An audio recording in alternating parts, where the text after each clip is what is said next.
As veterans, we struggle to fit in. Taught to never let feelings win. Lost in a world full of fear and pain. We all have hung our heads in shame. When we look up, we see hands reaching out. There is so much support about. It comes from above and others around. Please take a hand and rise from the ground. Stand up and fight for your life. Walk away from negativity. Don't give in to strife. Show up for yourself. Find your voice. Keep moving forward. You have a choice. Give compassion for the child inside. Healing pain, let hope reside. Lost you will no longer be. Then you can help set others free. Now speak up and with us share the tools that make pain easy to bear. Advocate for others to lighten their load. Use your voice and join our show. On Coffee Talk with Bryan and Marie, we heal out loud, PTSD to advocacy.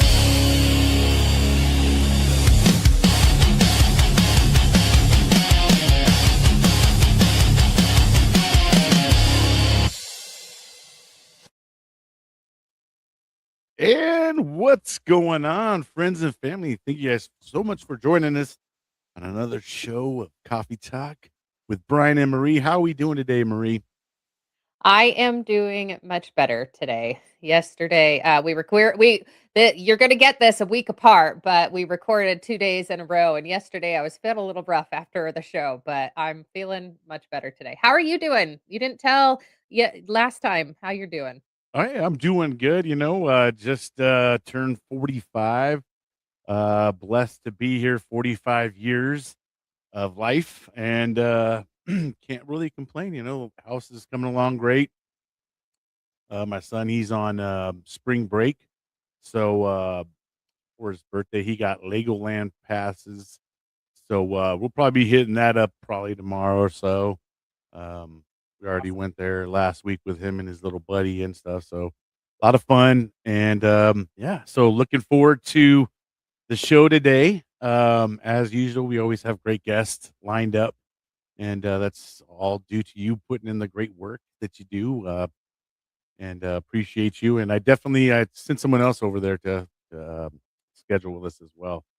So, let's get ready to do what we normally do. We'll do a quick shout out. And today we're going to kind of do a little something different. You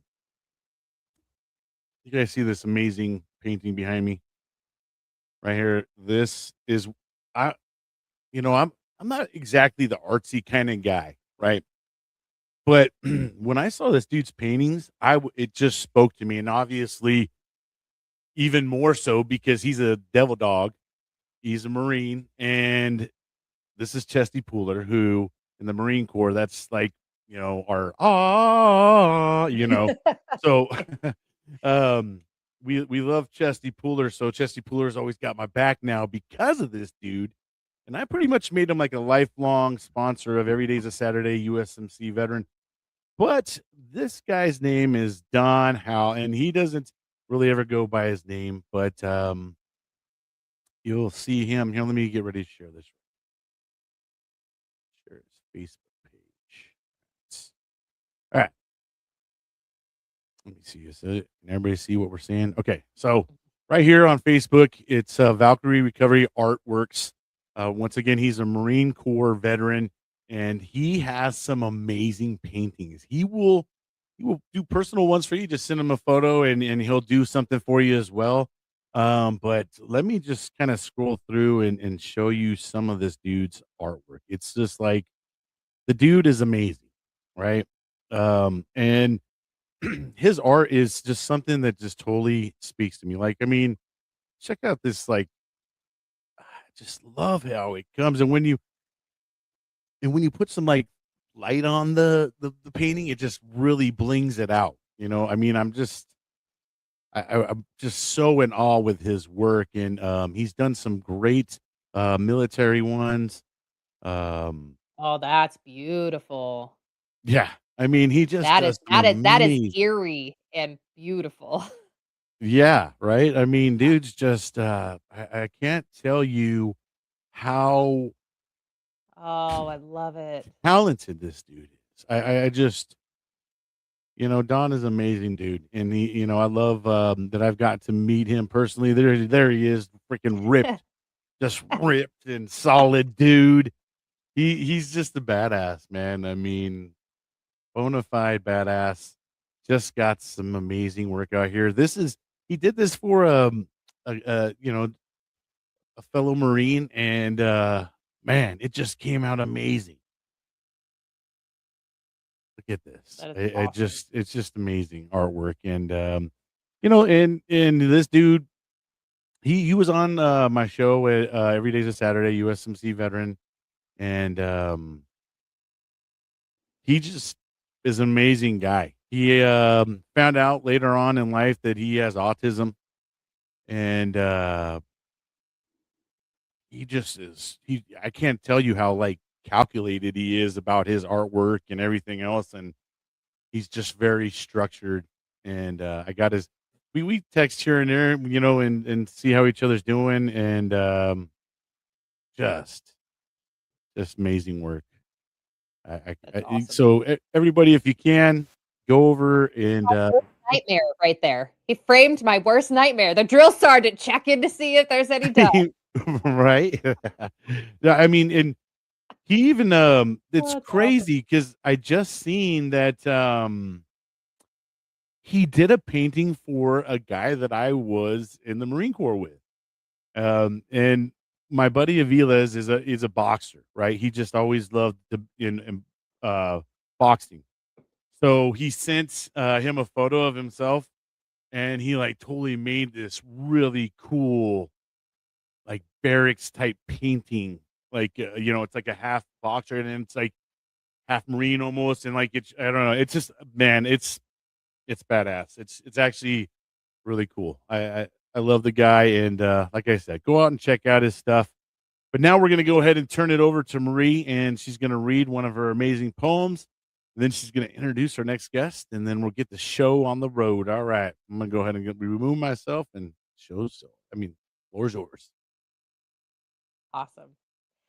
So last night I finished a new poem, and so I had written a poem at one point that was called "She Is Me," about the past me's, and I wrote this one last night that's called, and that one was about me being scared of who I used to be, and this one is called "She Is Me Too," and it's about finding peace with the past me, and so. She is me too. I want to thank my younger me for living through pain no one could see. She survived the best she could, hiding behind her own falsehood, not being open to feel love from others or from God above. She put on a smile to hide the pain, although her efforts were in vain, then became substance addicted, even with a heart conflicted. The food was first, then self pain, then drugs and drink, repeat again. Over and over, this pattern went. The addictions, how she paid rent for the haunted house that was her mind. The ghosts from her past were not very kind. Not knowing how to find ways out, wandering blind, the only route. Some places she found were horror landscapes, which made for some narrow escapes. Often she saw no way to break free or didn't want to escape misery. So she wound up getting hurt some more. Her worth was left out on the floor. Sometimes I think this girl's a stranger, the one who felt so safe in danger. Yet, just like all the rest of them, she is me too, a precious gem taken from the cave of me, which goes much deeper than I can see. I don't condemn how they survived. From their choices, I was revived. Old me's spent time in darkest pits, which adjusted eyes to see tiny bits, specks of light that shimmer through life amongst all the worldly strife. I'm grateful that my younger me led me here so I could see the muscles that my past created, genuine love activated. I'm grateful I can now look back and no longer feel like I'm under attack. The old me's don't fight as hard now that I am standing guard. They know I'm here to protect them. For too long, I did neglect them. That younger me, once a stranger, she is me too, no longer in danger. So I'm super glad that I was able to write this poem because it's perfect for the guest that we have today. All right. Well, that was perfect. Sorry, And but lots no, of yeah, emotions. absolutely. Another amazing poem by you. And she always picks the perfect ones, right? So, uh, you need a second? Are we No, I ready am to good. introduce? All right. All right. So I am so excited to introduce our next guest, and it's kind of perfect that I finished this poem last night. So Joe Yurik is the host of This Sober Vet podcast, and I was just on his show about a month ago or so, and just talking about my past and my addictions and my journey back into sobriety. And so I'm just super, super glad that he's here. I'm honored that he was willing to be here. So, um, Joe Yurik is a U.S. Army veteran who worked with the Patriot Missile System in the Air Defense Artillery. He deployed during Operation Iraqi Freedom and Operation Enduring Freedom. He self medicated with alcohol for years to the point where he almost lost everything. He is going on 3+ years of sobriety, and he is now on a mission to normalize sobriety with veterans who are using and abusing substances in a harmful, self-medicating way. The vehicle to spread this message is this Sober Vet podcast, which is available on all major platforms. Come on up, Joe. I'm excited to have you here. Hey, Joe, Marie, Brian, how welcome. you guys doing? Hey, can't complain. And if I did, you know what they say about that, Hey, Listen, Joe, welcome to the show, brother. Um, Something that, stood out to me besides you weren't ready to be a Marine yet. Um, but I saw that you were part of Operation Iraqi Freedom and Enduring Freedom, and you worked on Patriot missiles. yes, sir. Okay, so now by chance, let's see if you were over there saving my ass at a point because they did move in Patriot missiles. Were you over there in the 2003 timeframe, or were you a little bit later?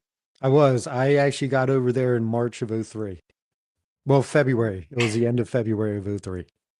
Okay, so then I wonder if you were over there saving my ass, man, because we were at Camp Commando. I was at Camp Commando in Kuwait area, and I got there January of 2003 as an early party. But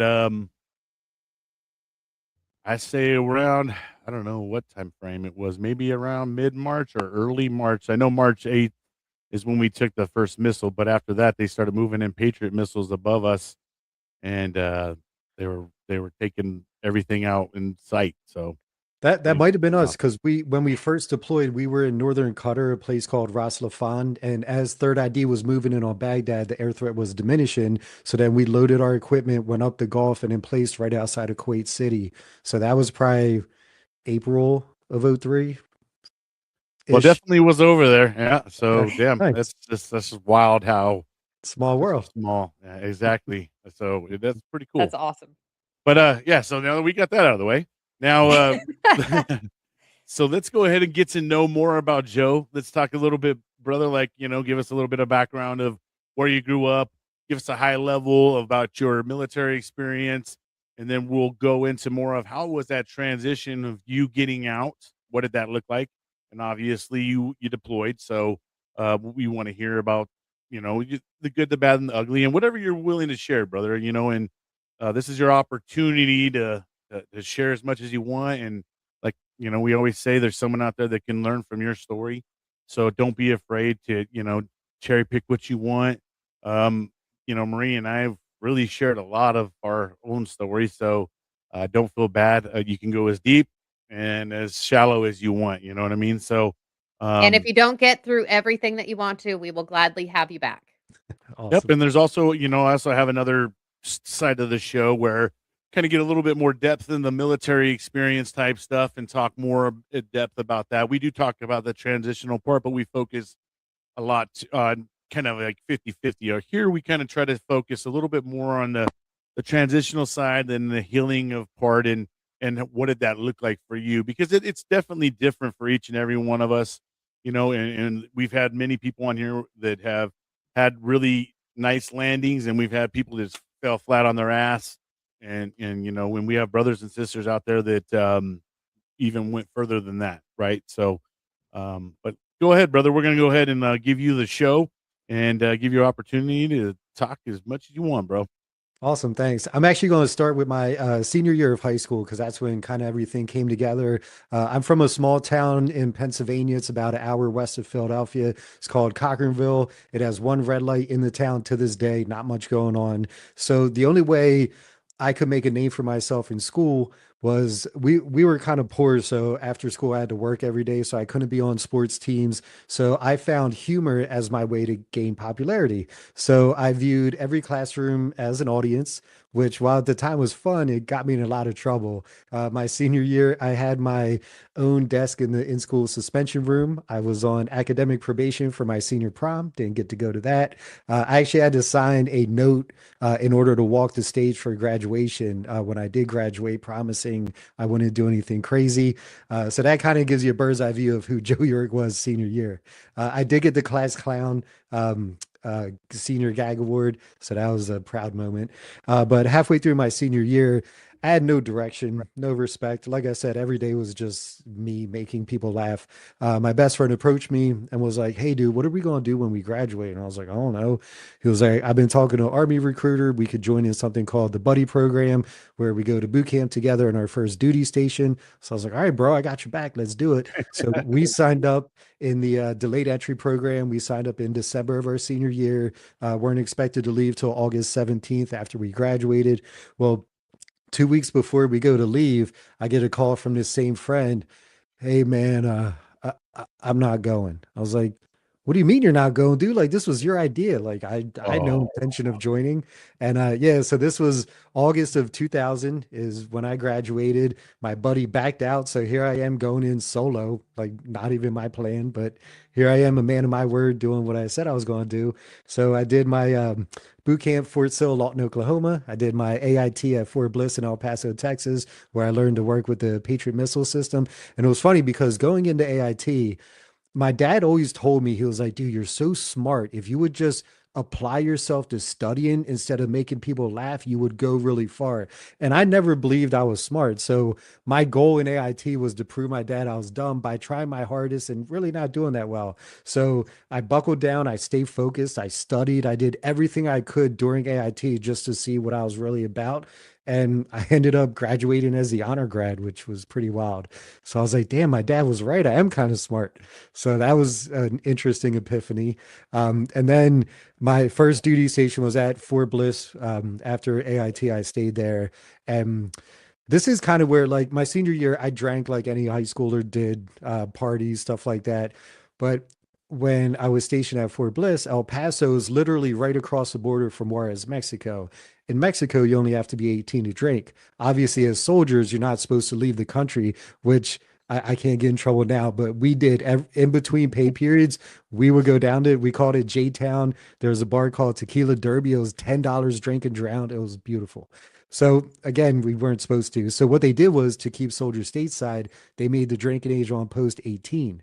So now here I am, an 18-year-old, no adult supervision. I could go to the class 6, which was a liquor store on post, and get whatever I wanted. So I had a blast, dude. Our barracks parties were legendary. We on any given day of the week, you'll see me walking down the hallway with 40s taped to my hand, playing Edward 40 hands. Like we would just wild out, get jungle juice. We even had some of our platoon sergeants coming in the barracks room to room and like, what you got poured in this cup? And they're drinking jungle juice. Like it was a blast at the time, Yeah. not knowing that it was going to set me up for failure later on in life. But again, back then it Mhm. was freaking awesome. Um, and then one day we did a battalion 5K. We get to the chow hall. We're sitting down eating breakfast, and one of the twin towers gets hit. And we're like, "What the heck?" And then we watch a second one get hit, and we're like, "Oh, that was planned." Because again, I joined in 2000 during peacetime. I didn't think anything was going to happen. Same. Yeah. Yeah.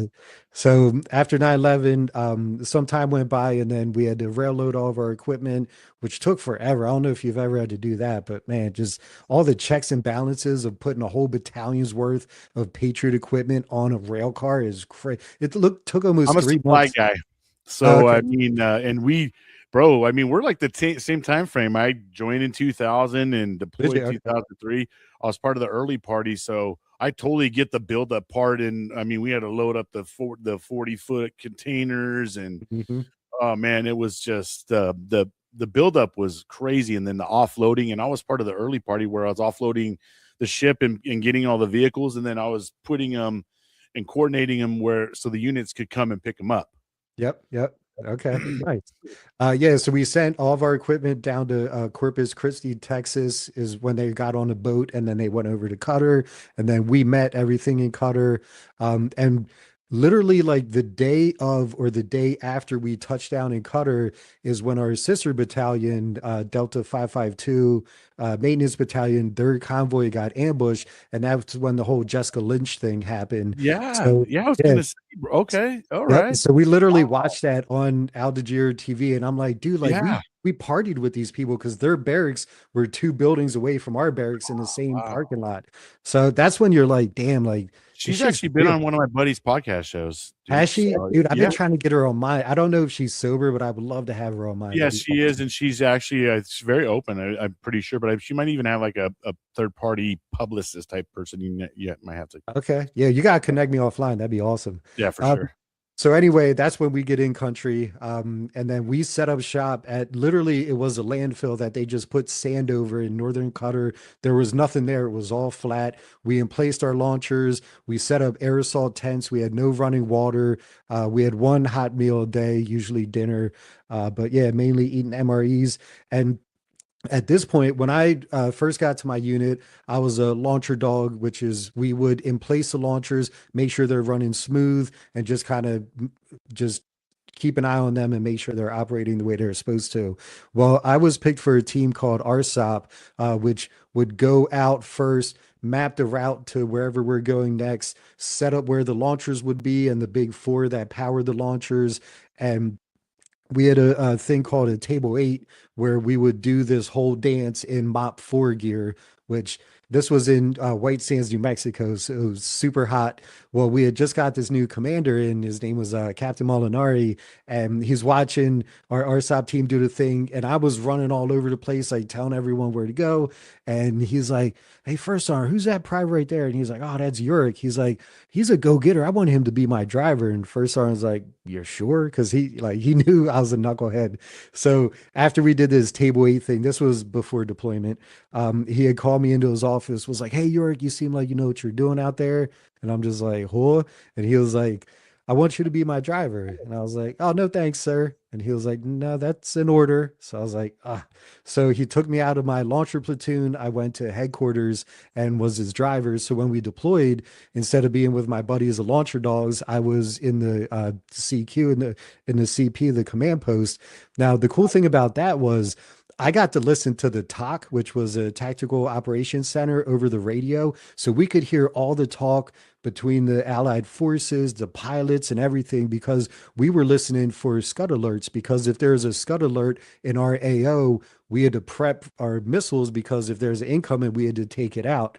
So that was definitely interesting. And like, that's when your training kicks in. And I mean, I don't know how many people our listeners have been to war, but if anyone tells you they're not scared, dude, I couldn't imagine not being scared because I remember that first scud alert and knowing that a massive missile's coming in, and then we just fire an 18-foot long Patriot missile. That's like a bullet trying to hit a bullet, dude. You put a lot of faith in your equipment. And dude, I'm not gonna lie, I was scared shitless the first like scud alert we had, but everything Bro, went well.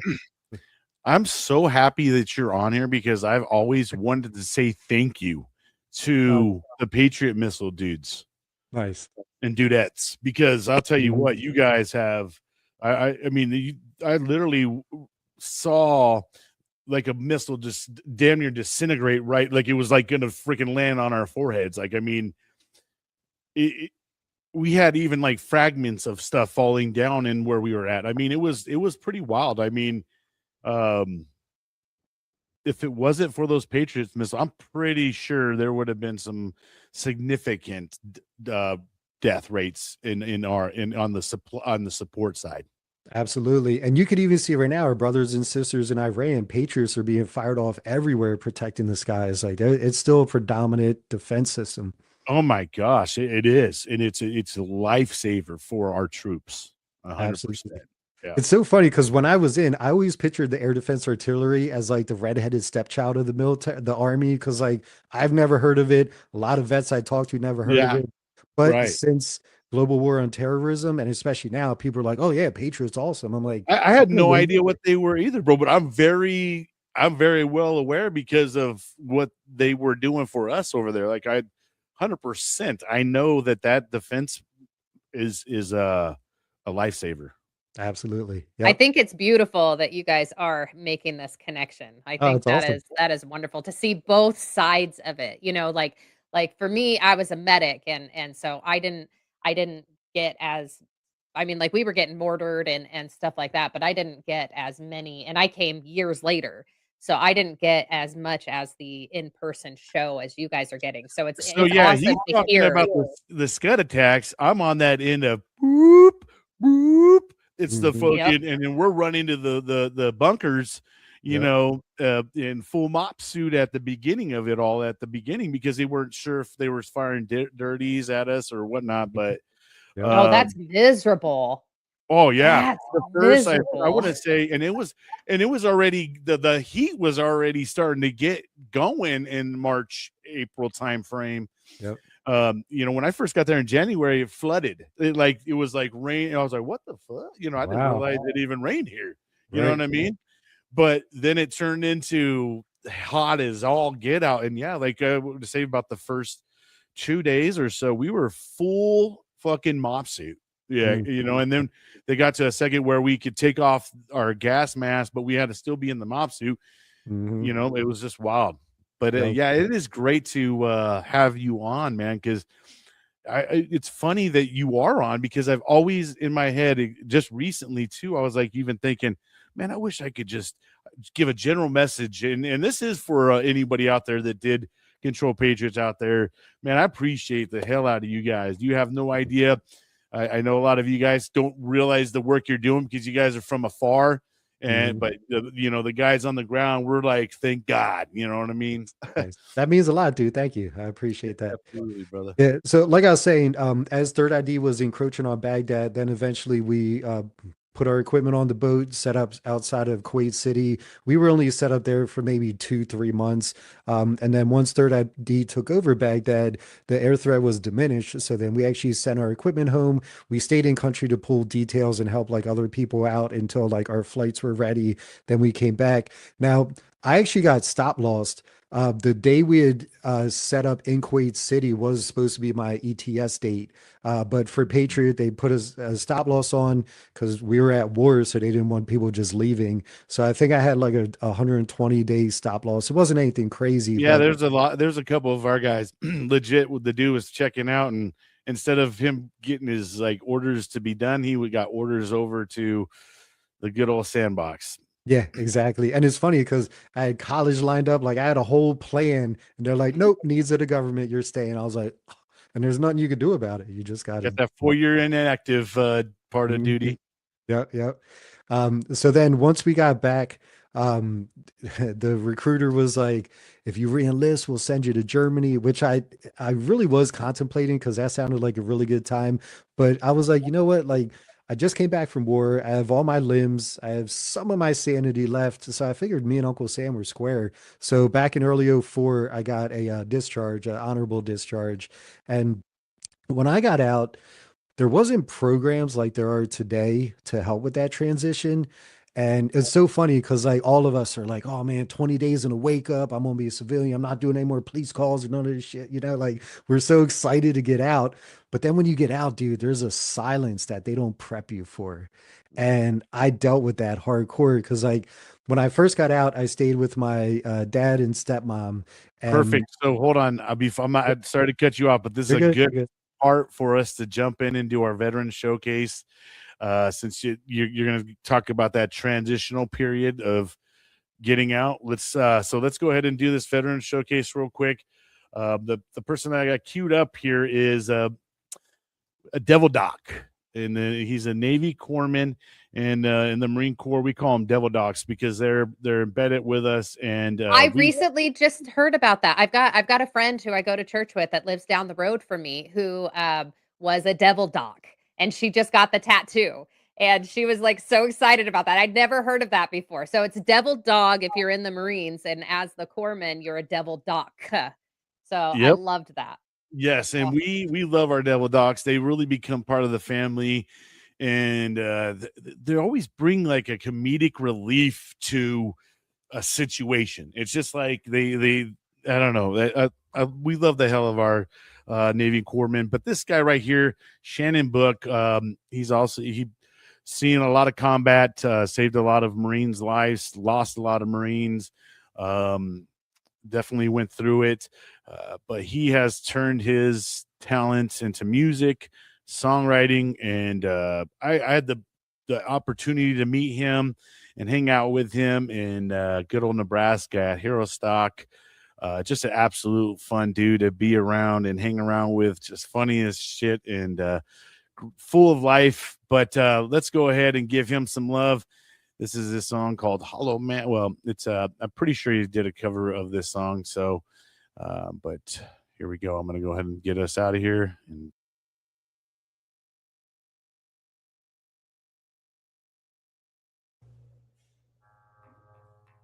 should probably turn the guitar up.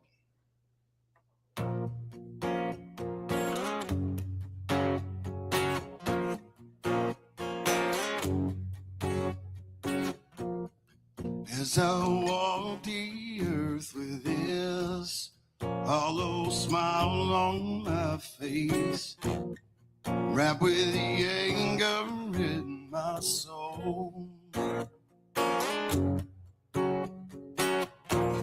I wanna smile sincerely, but the pain deep in my heart is real, and I feel like I'm gonna lose it all.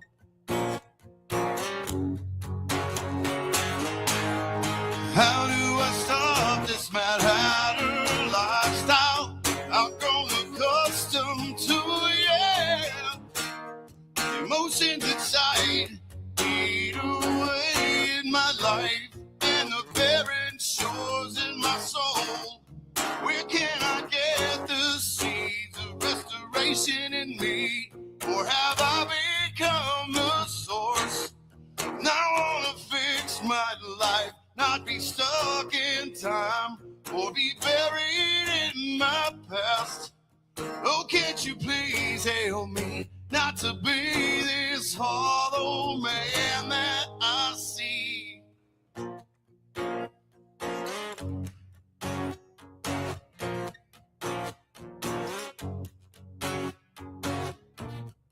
Work so hard to save you, but I forget about myself, and I crash upon these stones of guilt.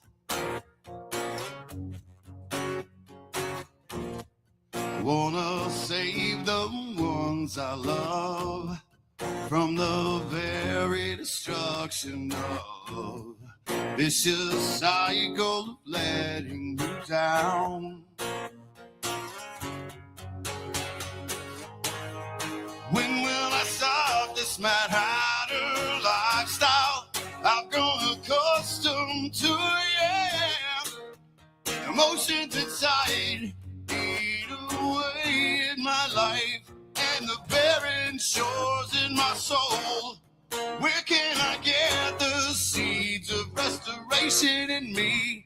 Or have I become the source? Now I wanna fix my life, not be stuck in time, or be buried in my past. Oh, can't you please help me not to be this hollow man that I see? Now I wanna live my life not so empty, and focus on myself. Now I wanna be the man that you see, and not be someone else. The emotions inside eat away in my life, and the barren shores in my soul. Where can I get the seeds of restoration in me? Or have I become the source? Now I wanna fix my life, not be stuck in time, or be buried in my past.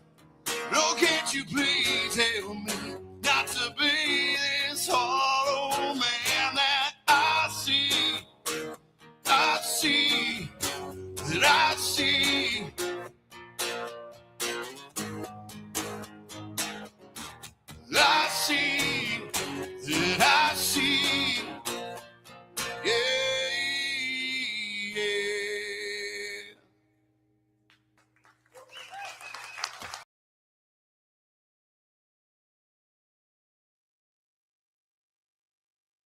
That was awesome. That dude, like I said, quite talented. Let me get all this stuff off so real quick. All right, Yeah, yeah. Brian was saying he's in Texas, and yeah, he sounds pretty flippin' awesome. That was amazing. Yeah, he has some he has some really there's one song out there that's like a note to it, like to his mom, you know, and it's kind of about the fallen, you know, and it's one of those ones that it'll get you for sure. And it's called Dear Mom, and definitely go check out his stuff. You know, he's on YouTube, and he's also got Spotify, Apple Music, all that stuff. You know, it's free 99 to go follow these guys and gals and show them some love. But and a lot of these guys and girls that are doing music, they spent a long time putting their heart and soul into the military, and then when they got out, they decided to do something else. So they are a little bit behind the power curve, and with a lot of some of these artists that have been doing it forever and didn't have a break. So I give them guys much love and kudos. I hope you guys that are in doing that as your art keep going, keep inspiring the rest of us and making some amazing music. All right, Joe. So Joe, I've got a question for you. So you said when you got out there was that silence. And there's a lot of people who struggle with that. I was one of the very blessed, lucky people in the aspect that I had my disability when I got out because I got medically discharged. So I at least had a little bit of a cushion. Everything else was kind of crap. I went through hell, but I at least had the medical and a little paycheck when I got out. Can you tell a little bit more about, you know, kind of that struggle of getting out and just not having that cushion? And we've talked multiple times about this transition thing, but one of the things that we're trying to do as we do this is to talk about the realities of what it was like for us, but also prepare people for a better future. So I guess kind of talk a little bit more about what it was like getting out like that and also what you wish was available. Okay. So like I said, when I got out, I first moved in with my dad and stepmom until I could find my own apartment. Within a week, my stepmom was like, "You are drinking way too much." And I was just drinking how I did in the barracks. You know, I was just doing it by myself.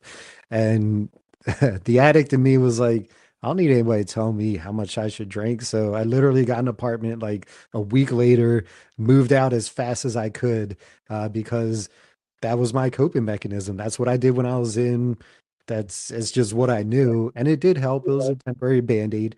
Um, but then when I lived on my own, the silence was amplified, the drinking quadrupled because there's no one there to tell me not to. And even though I was definitely a functioning alcoholic, I made sure I got to work on time, never called off work, all my bills were paid and everything. But any free minute I had, I was drinking because that's what I knew. It made me feel good. And that justified it for you, right? Because you're like, well, I'm going to work. I'm paying my bills, So at that point in time, you start to give yourself that pass of like, Yeah. as to you're doing it right. You're like, well, I got everything under control. Yep, yep. And Yeah, you that's a don't, that's right? a slippery slope. Yeah, exactly. Um, and what I wish was available at that time was just any transition program, anything that says like, hey, in the military, everything is structured. You know where you stand. You know who's a leader. In the civilian world, it's chaos. There's people in leadership positions that are not leaders. You don't know what the rank, like it's just literally chaos. I really struggled with that. I struggled with, I tried to go back and hang out with my civilian friends who had prior. All of them were like, bro, like your sense of humor turned real dark. Cause like, as we know, when you go to war, if you don't leave with a dark sense of humor, you're going to leave with mental issues, like it's just Well, what we and most do. of the time you leave with both. Right, right. Yeah, exactly. Yeah.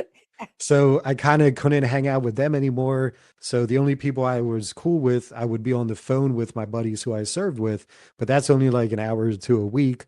So otherwise it was just silence, just me drinking and yeah. So I kept working.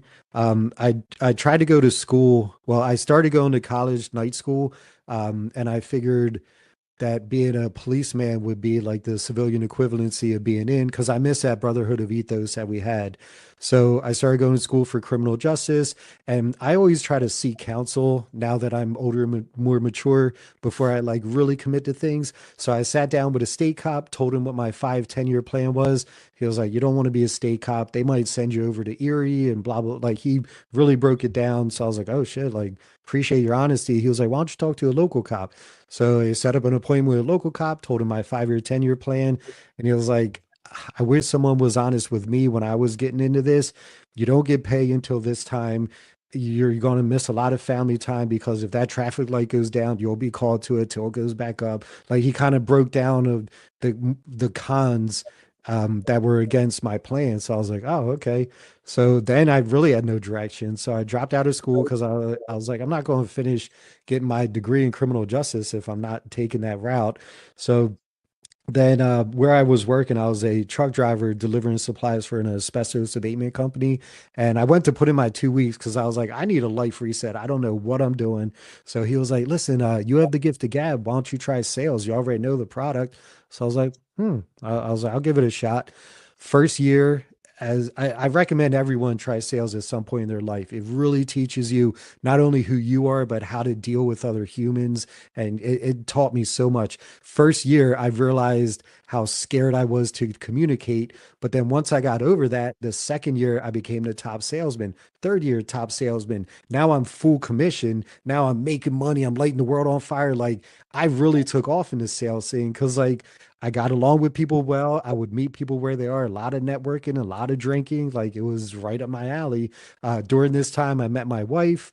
We got married. We have 2 boys. So I'm building a household. We bought our first house together. I'm doing all this while drinking. And she knew I That's why drank.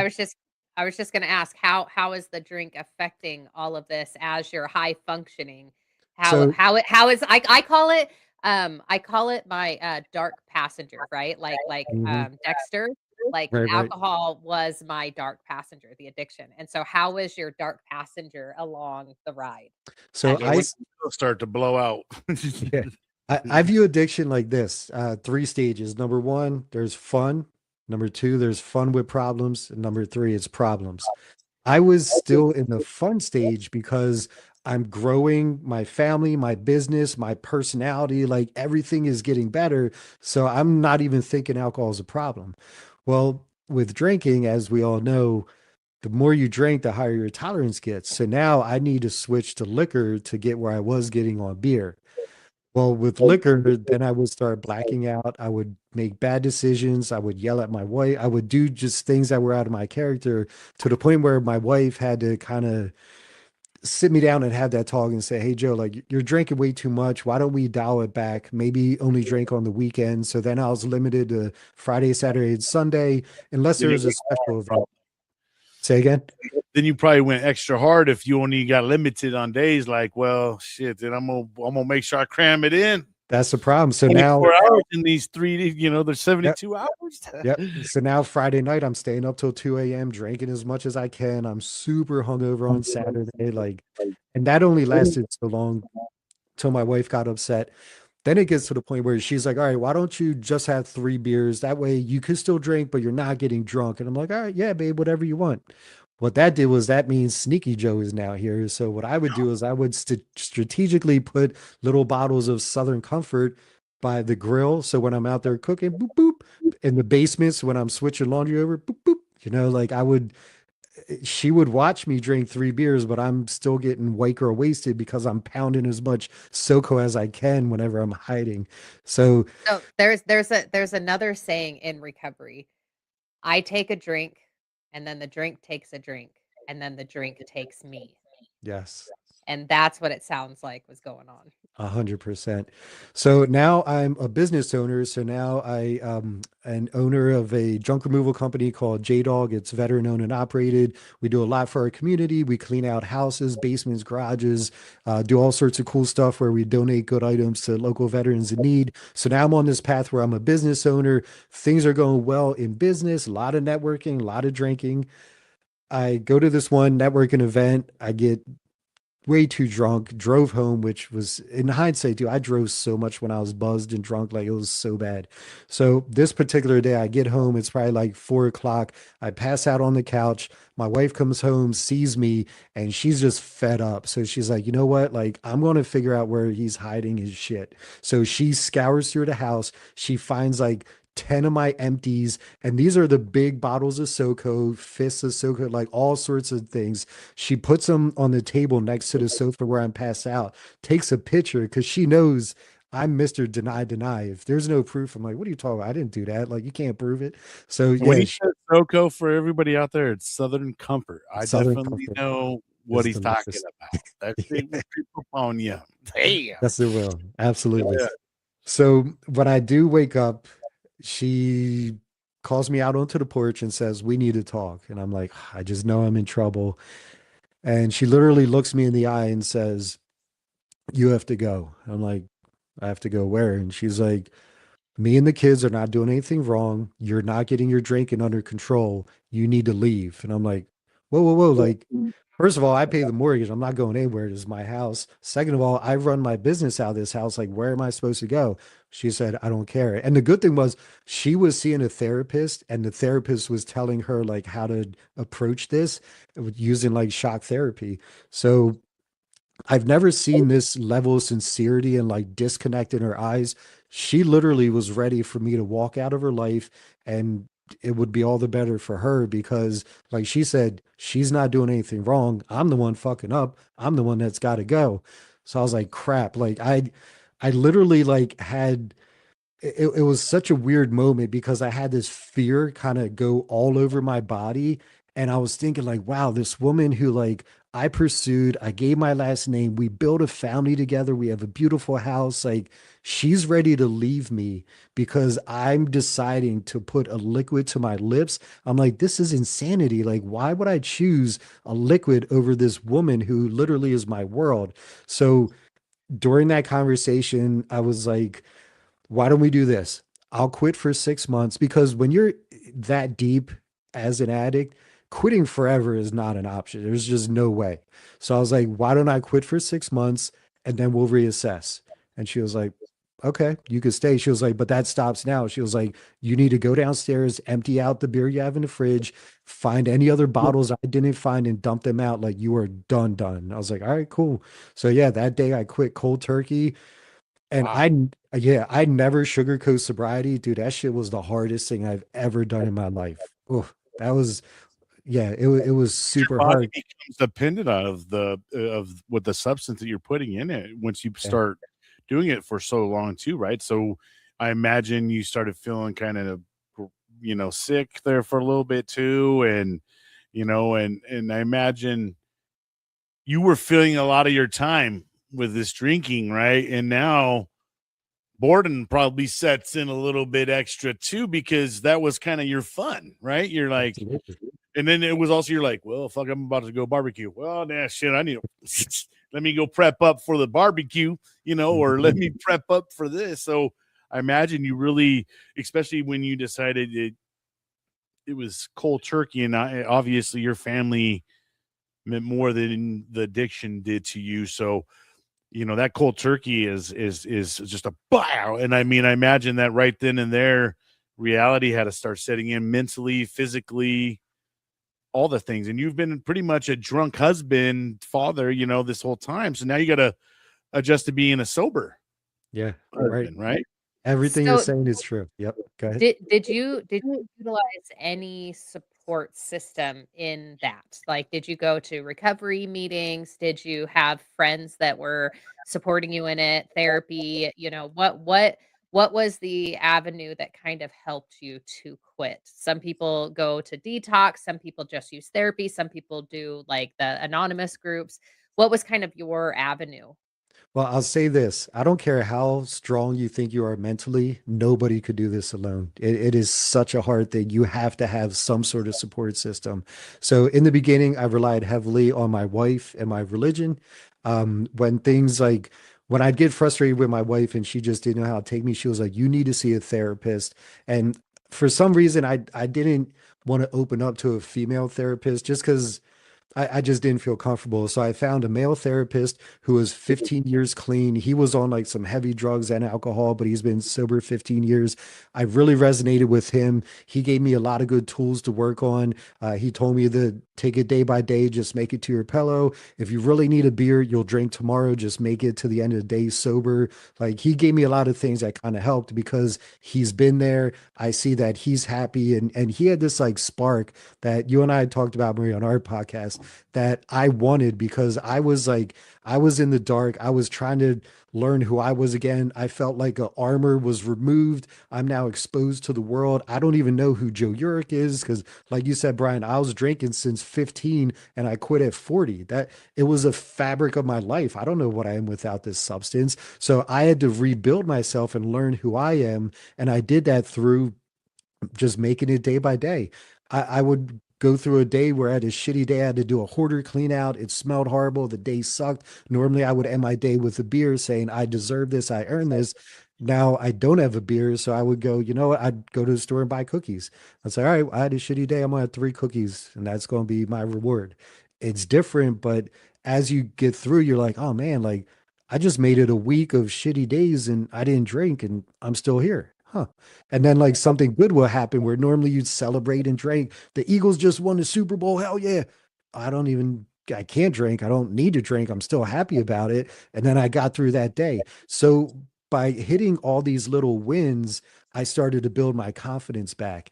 And I would say it probably took a good year for me to fully regain my confidence to the point where I could like go out to a bar now where other people are drinking and not be like, oh my God, like scratching, like, oh, I need a drink, like, because Right. yeah, it feels like you're unplugged from the matrix, dude. And then you notice how much alcohol is in the world, dude. It's pushed everywhere. It's No insane. kidding. Like, Had a lot and of Every movie and TV show I dude, think I have ever seen that is not a religious, well, that is not even a lot of the religious ones. You know what I mean? Like there is alcohol everywhere. Yeah. everywhere. And Yeah. another thing that drives me nuts too is make this make sense. they've If made it I'm very socially acceptable, but the thing about it is it's beyond the social part, right? Like, Yeah. it feels so good on my lips. Now everybody wants to start feeling good on their lips at home. And then, Mhm. and then like you said, I think a lot of what happens, right, is you start to find a reason. It's like it starts to be acceptable, right? And the more acceptable it is, the more you're going to keep going down that road. And where it became unacceptable for you is when your wife was like, "Dude," and you probably felt that she had been conditioning herself for this moment, right? She's been working. It was probably a hard thing for her too, because it's hard, with being on the other side of a person who has an addiction. You love that person, right? And you're like, God, I know that's not really them. I know that's more of that addiction, not them. And then you just keep going on, and then they're lying to you, and then like she came across probably more of your stuff, and she's just like, wait a second, he's lying to me, and so her really putting her foot down and making it unacceptable for you was that moment where you're like, all right, I'm done. So that's the part I think that a lot of people have a hard time is getting where that switch turns from acceptable to unacceptable. Yes. Right. Yep. And I'm glad she had the intestinal fortitude to do that, because after like a month after, she flat out told me, she was like, I didn't think you were going to pick me. Like, I thought you were going to leave and continue drinking. And like hearing her say that, dude, broke my heart. Oh, it's horrible, dude.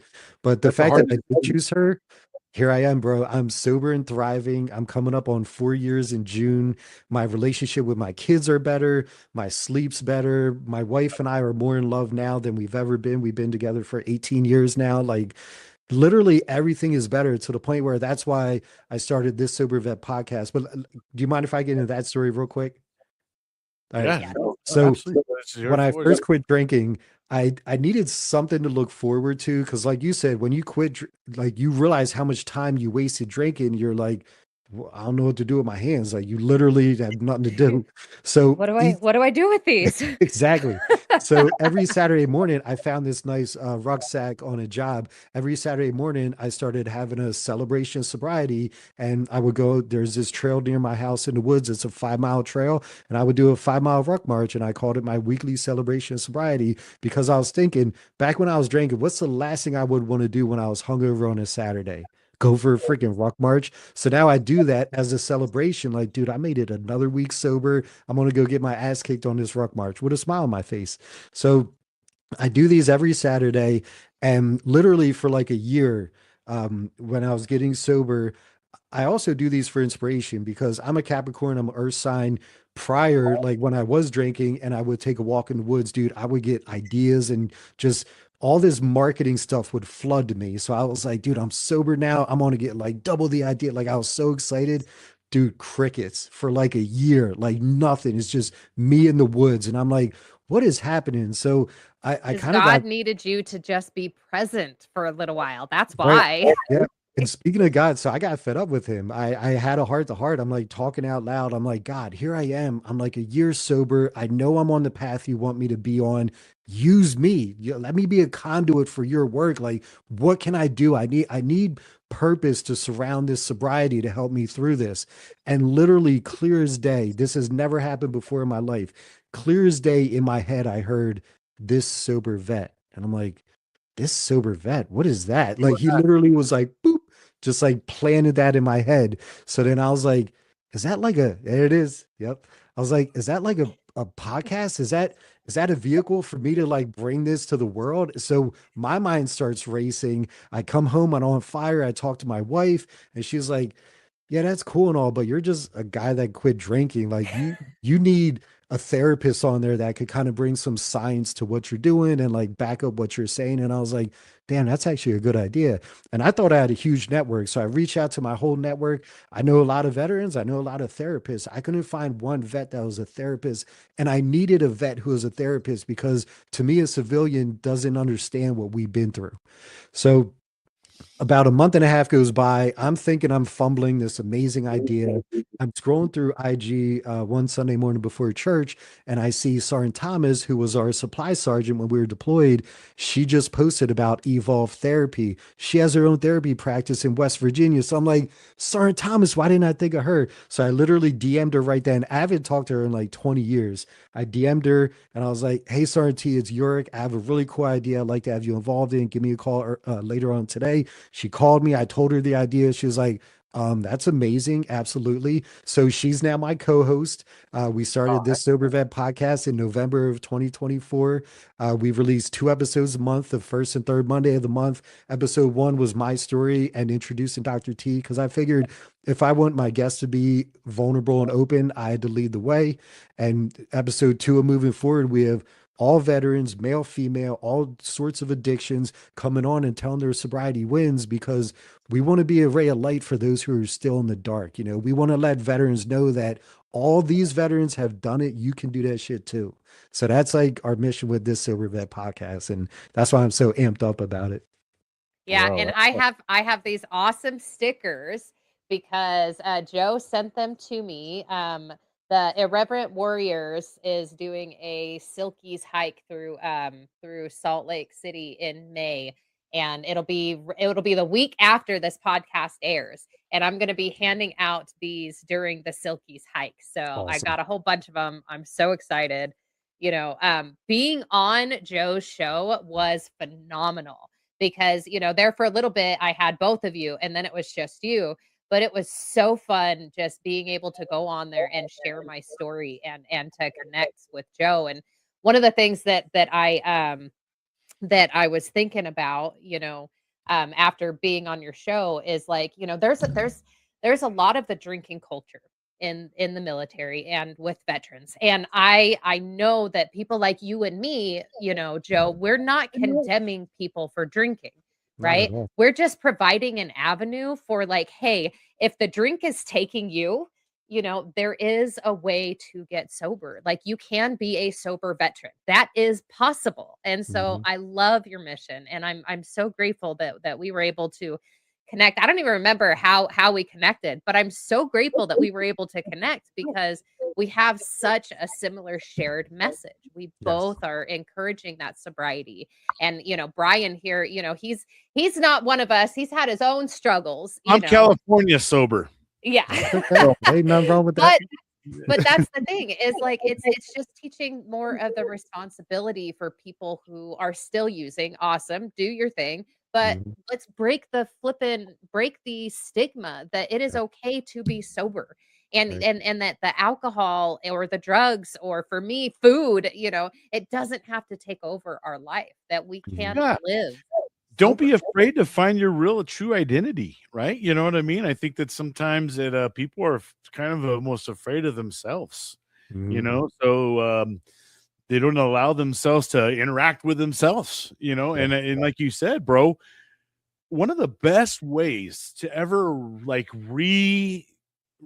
get yourself calibrated is go out to that freaking free nature and Yes. go out there and absorb it. Listen to the birds chirp, watch the butterflies fly, Mhm. smell the freaking flowers on the path. Ponder the vastness of space.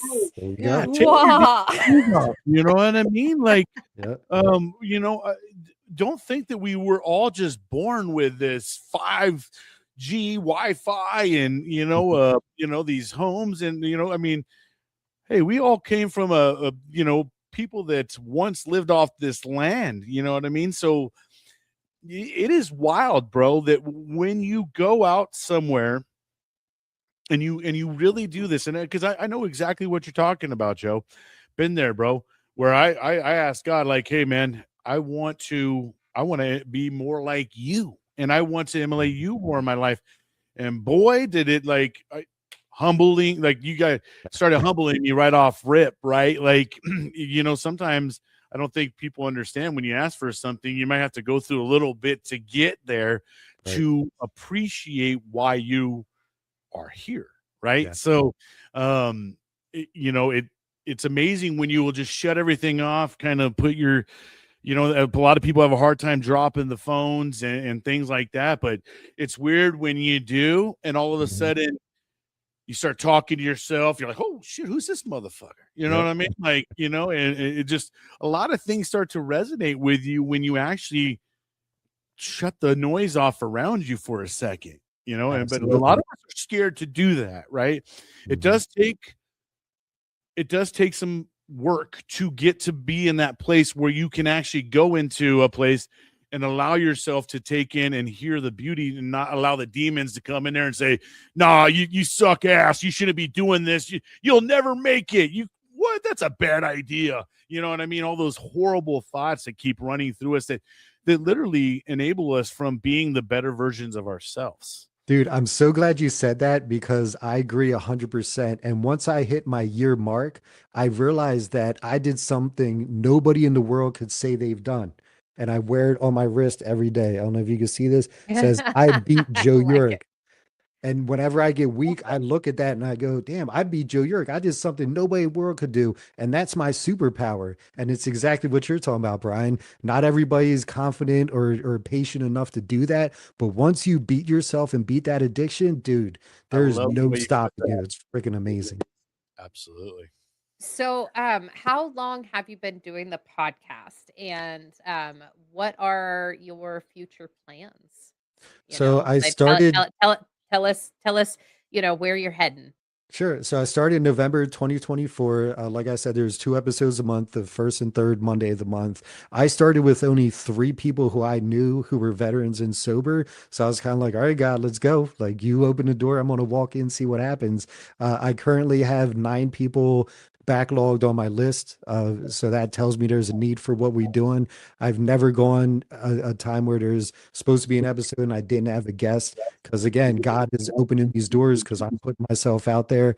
And my goal is like, I want to be big because the more people that hear this, the more people that could go, oh shit, like if all those vets are sober and cool, like I could do that too. So like that's my biggest hurdle right now is just getting out to the masses. And then to be honest with you, my 5-10 year plan is this isn't an American problem. There should be a this sober vet Germany, this sober vet China. Like this is a global issue that soldiers around the world are going through. And if we could be that ray of light, and another reason I started this is I'm not a big podcast listener, to be honest.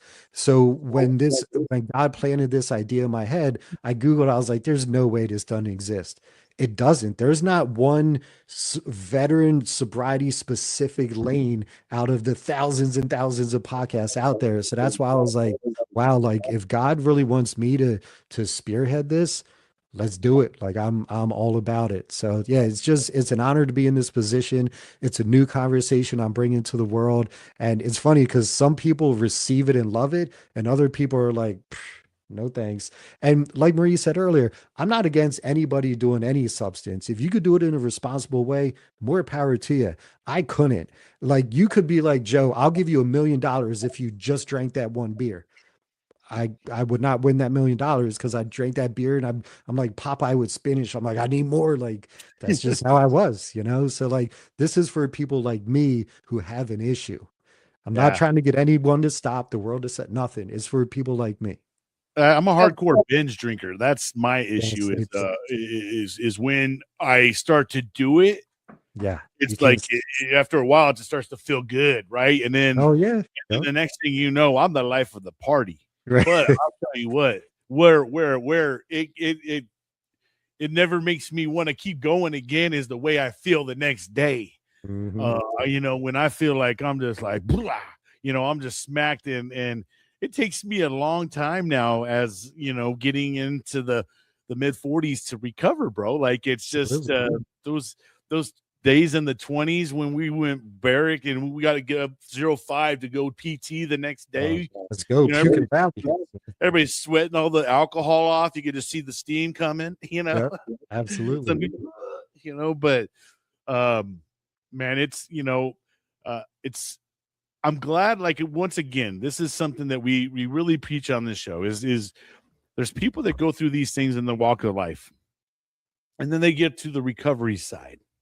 And where I love to see it is when they become advocates and now they're a voice because you got yourself and now you're a light, bro. You're one of the lights, you're one of the lights out there. You're one of the people out there shining your lights. And the more that we can get on there, right, is we're hoping that we can curve some of these younger people that are in their 20s and they're getting ready to get out, right? And then they're getting ready to get out and they're getting ready to transition from one lifestyle to another lifestyle. And we know that.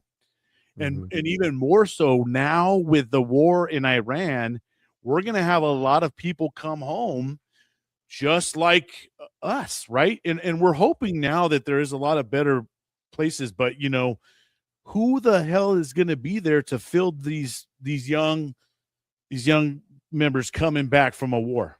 Right. The ones that just got done out of a 20 fucking plus year war.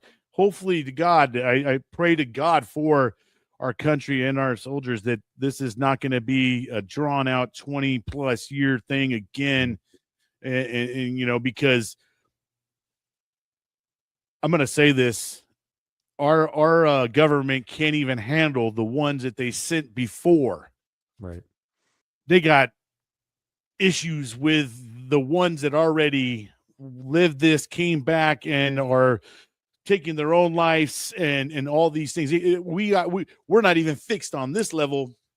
Now we're going to have a whole nother level of brothers and sisters coming home and having another thing to fix. Yeah, So, it's unfortunate.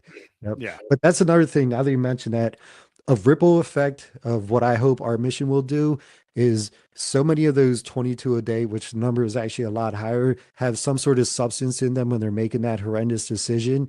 If we can normalize sobriety with veterans and that gets out there, that number should come down flat out. So that's also a part of our mission. I do have to go. I'm at my 2-minute warning. No, Yeah. absolutely. Well, Joe. thank you so much, Joe. We're so grateful that you're here. I look forward to, the episode that I did with you is going to be airing in a couple weeks, and then Yep. your episode here will be airing right after that, and so it's going to be a lot of fun. So thank you so much for being a part of this wonderful community of veteran podcasters and sharing recovery, whether it's trauma or addiction. And as Bryan was saying before, like I got you connected into the Tip of the Spear, and it's so wonderful. The Tip of the Spear is a I'd love to podcast see you for there. veteran podcasters. And so we are grateful that you have joined us in this fold, and look forward to seeing what you have in the future. I appreciate the opportunity of being on. You guys are awesome. Thank you, Joe. We appreciate you, man. And you have an amazing day. And hopefully you be in touch, brother. Absolutely. All right. Best to you guys. Thank you so much. We'll see you, brother. Bye. Thank you for your service, man. Yep. Bye. Oh, all right. Guys, well, that was an amazing guest. So if you guys would like to go check out his website, it is thissobervet.com. That's thissobervet.com. And it looks like he has the links to their podcast show. Once again, if you got Spotify, Apple, any of those things, go give them a follow. It is free 99 to follow them. And just give them the support that, to push them out. Because, one thing about having these podcasts that I've realized is it's hard to fight against the algorithm. When you're trying to do something positive in the world, it gets suppressed. The things that get blown up into to masses are the things that are like the worst news, and the things that create division, and the things that actually make us have mental issues to begin with, right?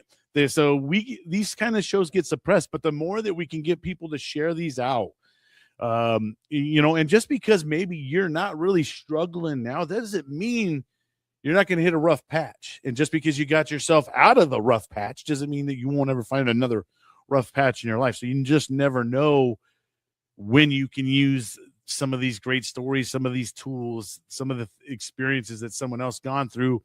And a lot of times too, we'll be just, going through this, we'll find out, oh, there's this organization. They help with X, Y, and Z. So, the more you guys can help us share this show out, it would really help us. And also, if you want to be a part of the show, please go check out sliderbabe.com, as well as Marie's amazing work in there. You guys can go check out her stuff. But if you want, go check out the schedule, get yourself scheduled. I do know that it is filling up like pretty quick. And so I have an announcement too. Oh, we love that. So I have not done like any official anything. I've just whatever. But my book is available on my website now. My book is available on my website now. So go to sliderbabe.com. You can get this book. I will send it to you. It'll be a signed copy, and it is my poetry and photography in there. So please check it out. I am super The excited. wait is over. Holy Yes. shit. I think So we've been the wait- talking since like last year about this. So Yeah. Well, I Nice. was going to do like this big, huge, like book Launch launch thing and send out emails and do like, and I'm like, I don't have the energy for it. So the book is available. Here Go it is. get This it. is the And launch. and Boom. and I think the week after this airs, oh no, never mind. It will already have been passed. In a couple weeks from now, I'm going to be doing an in-person selling. But anyways, so go to sliderbabe.com if you're interested. If you would like to donate books, contact me, because what I want to do is do nonprofit partnerships. I want to get this book into jails, institutions, stuff like that, recovery centers. If you're interested in donating some books, buying some books for donation, I will give you a free signed copy. So Well, contact me. let's, and this is just me like sticking myself out there for you, but I was like, maybe you can do something for the show where we have a listener that can win signed copy or something like that. I don't know what. Oh, that could be fun. Yeah. Something we can get, most shares, most comments. I don't know. We'll talk about it and see if there's something we can come up with, and maybe someone out there can win a copy, and maybe we can also, maybe that's something we can start doing, is getting some of these authors out there that want to get their books out there. We can do a little fun time and get some books out to some of these folks that like to read and stuff like that. Yes, I that always would be think- awesome. Yeah. All right. So we're gonna go ahead and cut it out. I know Marie's probably at her little tap out time. She's ready to go. And all right, guys. Well, I hope you guys have an amazing day, amazing week out there. Don't forget, don't let the day kick your ass. Make sure you're out there kicking it. And we'll see you guys on the next one. Thank you for watching. Please like and subscribe.